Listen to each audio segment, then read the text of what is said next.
क्या होगा अगर मैं आपसे कहूं कि जिसे आप एक ग्लोबल सुपरस्टार समझ रहे हैं, उसका पूरा करियर सिर्फ एक सोशली कंस्ट्रक्टेड इल्यूजन है। आज के टाइम में जब हम किसी एक्टर की वैल्यू उसके काम से नहीं, बल्कि उसके इंस्टाग्राम फॉलोअर्स से नापने लगे हैं, तो विजय देवरकोंडा इस डेंजरस ट्रेंड के सबसे प्रोमिनेंट पोस्टर बॉय बन चुके हैं। सिनेमा की हिस्ट्री में स्टारडम हमेशा दो चीजों पर टिका होता था। पहला, ऑडियंस की पहुंच, और दूसरा, बॉक्स ऑफिस का सॉलिड डेटा। लेकिन विजय देवरकोंडा का केस बॉलीवुड और साउथ इंडस्ट्री का सबसे अजीब पैराडॉक्स बन चुका है। सोशल मीडिया पर विजय का क्रेज ऐसा दिखता है जैसे वो अगले रजनीकांत हो, लेकिन जब बात थिएटर्स में टिकट बेचने की आती है तो कहानी बिल्कुल पलट जाती है। उनकी पीआर मशीनरी ने एक ऐसा larger than life narrative set कर दिया है जिससे प्रोड्यूसर्स को लगता है कि विजय पर 100 करोड़ लगाना एक सेफ बेट है। लेकिन पिछले कुछ सालों का ट्रैक रिकॉर्ड देखें तो पता चलता है कि यह स्टारडम एक स्कैम जैसा महसूस होने लगा है। दिक्कत यहाँ पे यह है कि विजय की सोशल मीडिया पॉपुलैरिटी और उनकी ग्राउंड रियलिटी के बीच का गैप अब खतरनाक लेवल पर पहुंच गया है। आज हम इसी इन्फ्लेटेड स्टारडम की परतों को एक्सपोज करेंगे और समझेंगे कि कैसे बिना बॉक्स ऑफिस सपोर्ट के एक एक्टर को सुपरस्टार बनाकर पेश किया जा रहा है। इस इन्फ्लेटेड स्टारडम की क्रोनोलॉजी को समझने के लिए हमें उस दौर में जाना होगा जब विजय का स्टारडम एक धोखा नहीं बल्कि एक हकीकत था। साल 2017 में एक फिल्म आती है, अर्जुन रेड्डी। इस फिल्म का बजट था मात्र 4 से 5 करोड़। इस फिल्म ने न सिर्फ बॉक्स ऑफिस पर तहलका मचाया बल्कि विजय को एक कल्ट इमेज दे दी। यहाँ विजय का स्टारडम जेन्युइन था क्योंकि फिल्म का बजट छोटा था और रिटर्न कई गुना ज्यादा। इसके बाद 2018 में आई गीता गोविंदम। 5 करोड़ के बजट में बनी इस फिल्म ने 100 करोड़ से ज्यादा का कलेक्शन किया। इस पॉइंट पे ऐसा लगा कि इंडस्ट्री को एक नया किंग मिल गया है। टैक्सी वाला ने भी 7 करोड़ के बजट में 42 करोड़ का शानदार बिजनेस किया। यहां तक सब कुछ एक लॉजिकल प्रोग्रेशन जैसा लग रहा था। प्रूफ ऑफ कॉन्सेप्ट मिल चुका था कि छोटे बजट में विजय एक गेम चेंजर साबित हो सकते हैं। लेकिन असली प्रॉब्लम इसके बाद शुरू हुई। जैसे ही विजय को पैन इंडिया स्टार बनाने की कोशिश शुरू हुई, वैसे ही नंबर्स और परसेप्शन के बीच का बैलेंस बिखर गया। साल 2019 में डियर कॉमरेड आई, जो बॉक्स ऑफिस पर एक मैसिव फेलियर साबित हुई। इसके बाद 2020 की वर्ल्ड फेमस लवर ने तो सारी हदें ही पार कर दी। 35 करोड़ के बजट के सामने फिल्म सिर्फ 17 करोड़ पर ही सिमट गई। यहीं से एक पैटर्न साफ दिखने लगा था कि विजय की इमेज तो आसमान छू रही है, लेकिन उनकी फिल्में देखने वाली ऑडियंस का ग्राफ लगातार गिर रहा है। अब कायदे से यहां विजय को रुककर अपनी स्क्रिप्ट चॉइस पर सोचना चाहिए था, लेकिन पीआर टीम ने इस गंभीर क्रैश से ध्यान भटकाने के लिए एक खतरनाक मास्टर स्ट्रोक खेला, और वो था लाइगर का मैसिव अनाउंसमेंट। इस प्रोजेक्ट को एक ऐसी ढाल की तरह इस्तेमाल किया गया जिसने विजय के पिछले फेलियर्स को रातों रात गायब कर दिया। साल 2022 में लाइगर को सिर्फ एक मूवी की तरह नहीं बल्कि एक नेशनल इवेंट की तरह हमारे सामने परोसा गया, जिसका बजट तय किया गया 125 करोड़। अब यहाँ एक गंभीर सवाल यह आता है कि जिस एक्टर की पिछली 2 फिल्में बॉक्स ऑफिस पर बिखर चुकी थीं, उस पर आखिर इतना रिस्क क्यों लिया गया? जवाब बहुत ही आसान है, लेकिन उतना ही खतरनाक भी। Social media hype.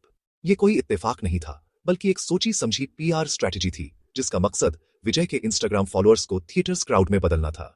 मेकर्स विजय को उस सिंहासन पर बिठाना चाहते थे जिसके लिए वो अभी तैयार ही नहीं थे, पर वो इस गंभीर हकीकत को इग्नोर कर गए कि इंस्टाग्राम के डबल टैप और थिएटर्स के टिकट काउंटर के बीच एक विशाल फासला होता है जिसे सिर्फ फॉलोअर्स के दम पर नहीं भरा जा सकता।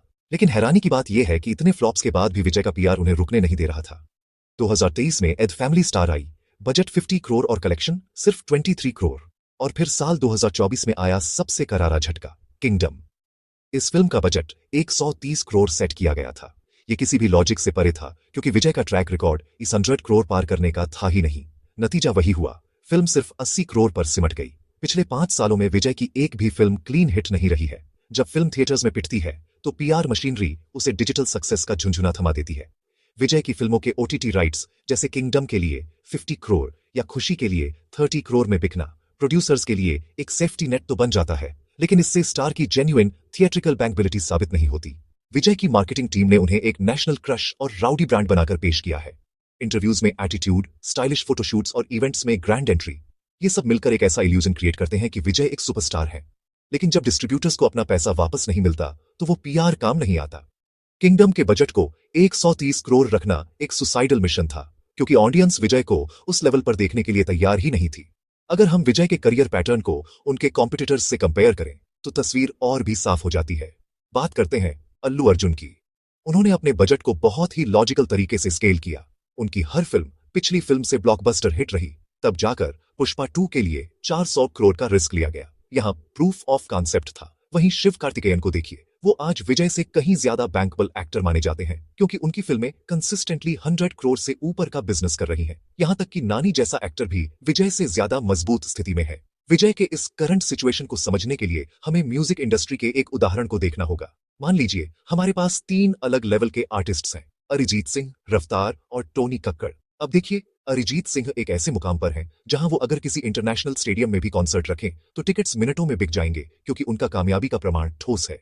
वहीं रफ्तार जानते हैं कि उनकी एक स्पेसिफिक निश दर्शक वर्ग है, इसलिए वो अपने शोज और बजट्स उसी हिसाब से प्लान करते हैं ताकि वो हमेशा प्रॉफिटेबल रहे। लेकिन दिक्कत तब होती है जब हम टोनी कक्कड़ जैसे फेनोमेनन को देखते हैं। टोनी के गाने सोशल मीडिया और यूट्यूब पर करोड़ों व्यूज ले आते हैं, उनकी रील वैल्यू बहुत हाई है। लेकिन क्या इसका मतलब ये है कि टोनी कक्कड़ कल को अरिजीत सिंह की तरह किसी बड़े स्टेडियम को फुल कर सकते हैं?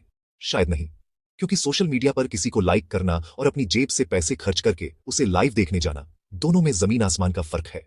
विजय देवरकोंडा के साथ भी यही हो रहा है। वो बॉक्स ऑफिस के अरिजीत सिंह बनने की कोशिश कर रहे हैं, जबकि उनका डेटा अभी उन्हें टोनी कक्कड़ वाली कैटेगरी में दिखा रहा है, यानी सोशल मीडिया पर सुपरहिट लेकिन थिएटर्स में स्ट्रगलिंग। उनके पास रफ्तार जैसा एक लॉयल बेस है, लेकिन वो बेस अभी इतना सक्षम या विशाल नहीं है कि 130 करोड़ की फिल्म का बोझ उठा सके। बिना अपनी ग्राउंड रियलिटी को समझे मेगा बजट फिल्मों की तरफ भागना सिर्फ ईगो को संतुष्ट कर सकता है, डिस्ट्रीब्यूटर्स के बैंक अकाउंट को नहीं। अब सवाल ये उठता है कि विजय देवरकोंडा के लिए आगे का रास्ता क्या है? अगर उन्हें अपनी बैंकबिलिटी बचानी है तो उन्हें वापस अपनी बुनियाद की तरफ लौटना होगा। अर्जुन रेड्डी और गीता गोविंदम की कामयाबी का सीक्रेट उनकी एक्टिंग और स्क्रिप्ट थी, न कि क्रोर्स के वीएफएक्स या भारी भरकम बजट।